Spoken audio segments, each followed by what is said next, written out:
and welcome to a mobility day. Today we're going to be doing CARS, C-A-R-S, or controlled articular rotations.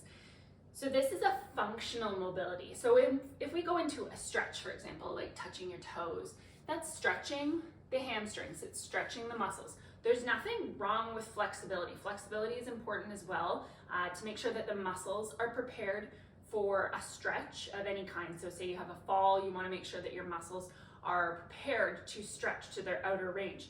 What functional mobility does is it prepares your joints for active functional movements. So repetitive motions of your joints.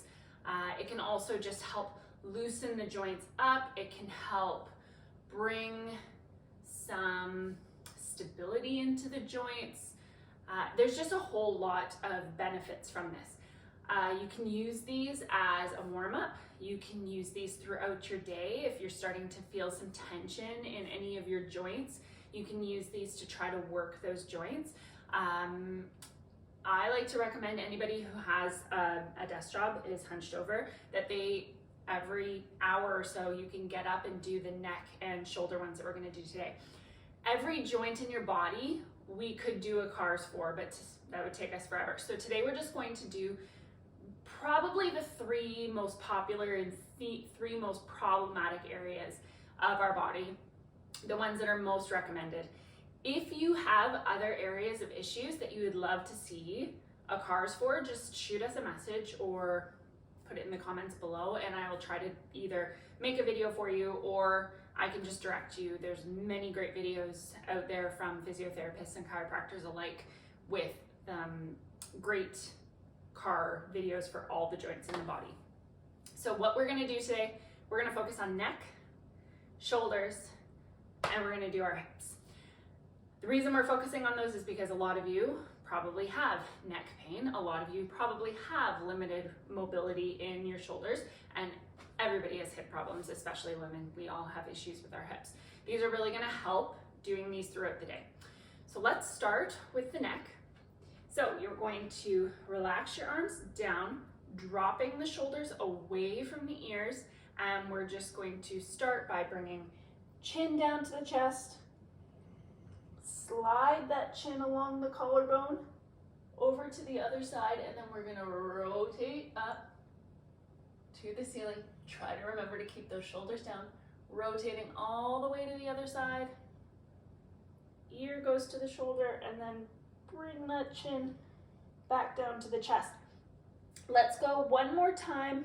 Yeah, let's do one more time that way. Now that you guys have seen me do it once, let's do it all together.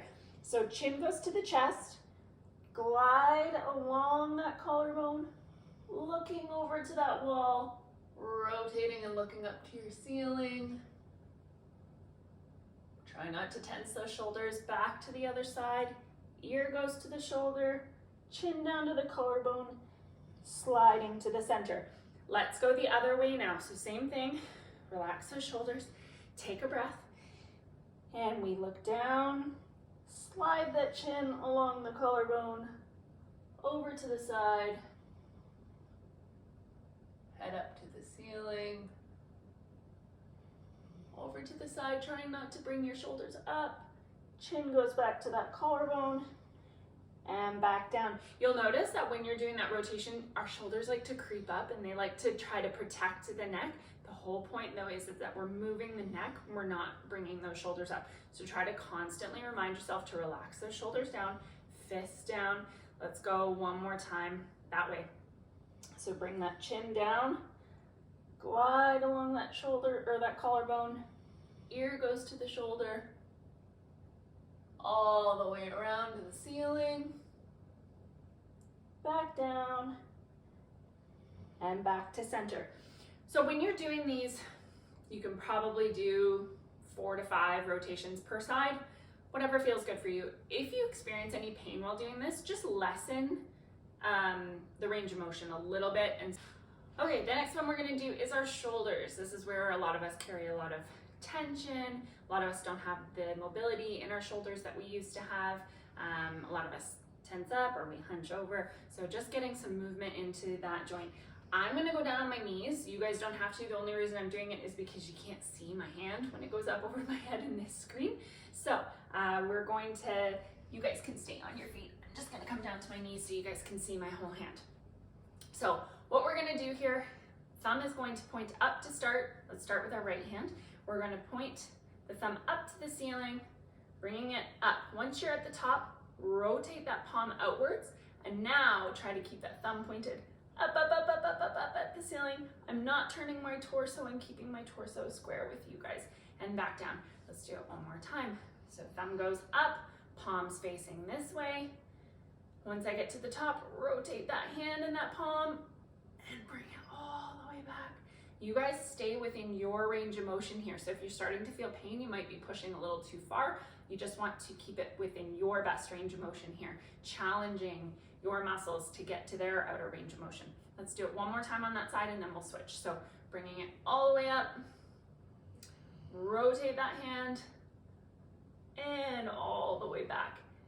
Good. You'll notice that the core and the low back starts to work to try to not turn and rotate. So we're engaging the core in this as well, which is really good. So let's do the left hand. So thumb goes up, bring it up to the ceiling. Once we get to the top, rotate and all the way back around.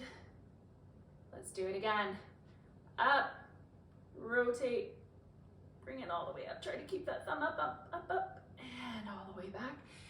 You might notice that one side is better than the other, and that's totally normal. You're gonna notice that on your hips too. Bringing it up, rotate, and all the way around. Up, up, up, up, up. Great job, guys. Okay, so that's your shoulders. So again, about 5 rotations per side every time you do that. I hope you feel that like opening up. I feel like my posture's already better just from doing those few exercises. We're gonna go into hips now. So for hips, I'm gonna give you a couple of variations. We're gonna start standing.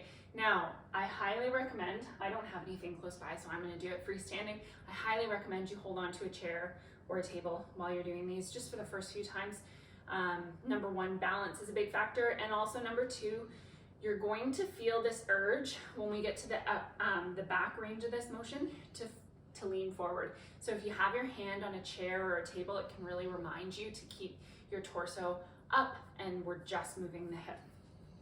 Okay, so we're gonna start standing, and then I'm gonna show you how you can do it in a prone position on all fours, which is a little bit, it's easier in one way and hard in another, and you'll see why. Okay, so we're gonna start standing up nice and tall. Let's start with our right leg. We are gonna take our right leg up and slightly across the body to that side, because that's a movement of the hip as well.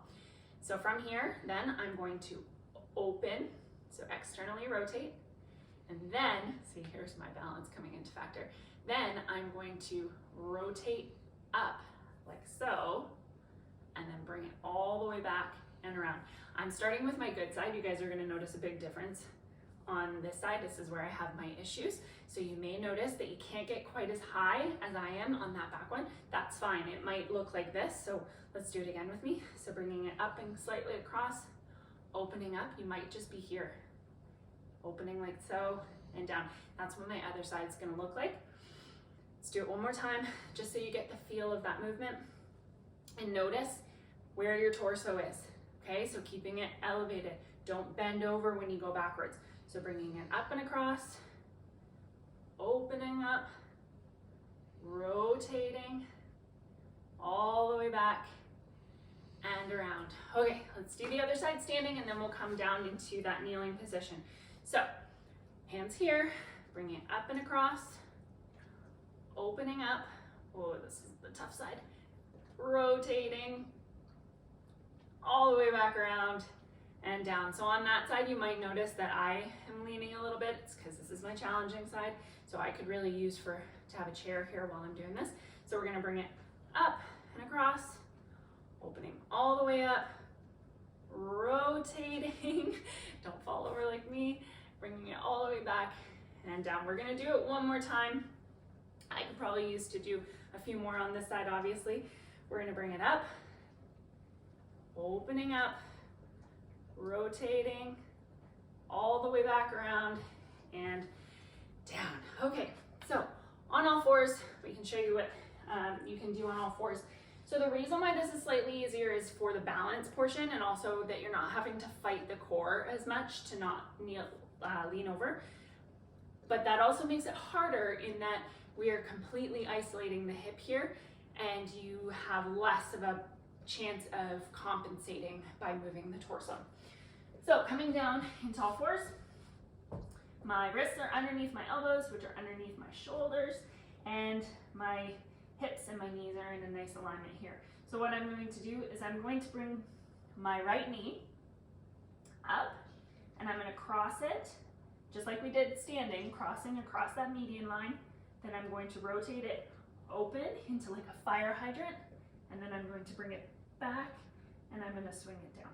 So you'll just notice the torso doesn't move as much when we do that. Let's do that one 2 more times on that side.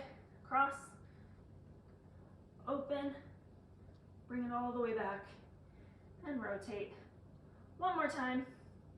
Cross, opening up, rotating back, and back down. Good. I'm gonna switch sides. You guys can stay right there, and we'll do the other leg. Okay, take a deep breath. We're gonna cross it, open it up, rotating back and down. You'll notice I'm going really slow here. That's the point. It's not about speed here. Cross it over, open it up, rotating back and down. Last time. Cross, open, rotating, and bringing it back down. Awesome. So again, you can do those on all fours, or you can do them standing, or you can do both. You can start with those ones on your all fours and then work your way up to standing. Nice and slow and controlled, and you can do these as many times a day as you want. Functional mobility is so important to prevent injury and to help us just move better, feel better, and age more gracefully. So add those into your warm-ups, add them in throughout your day if you're feeling like you're cramped up at your desk and you just want to move. It's great movement to do multiple times a day, and you will start noticing a difference in your joints if you're doing these on a regular basis. Hope you enjoyed it. I know today wasn't a hard workout, so it's just a little bit of movement. So if you want to get out for a walk, or if you want to use this video as a little bit of a warm-up and you can do a different workout of your choice today, that's totally fine. If that's all you need to do today, that's totally fine too. You still moved and your body will thank you for it. Have a great day.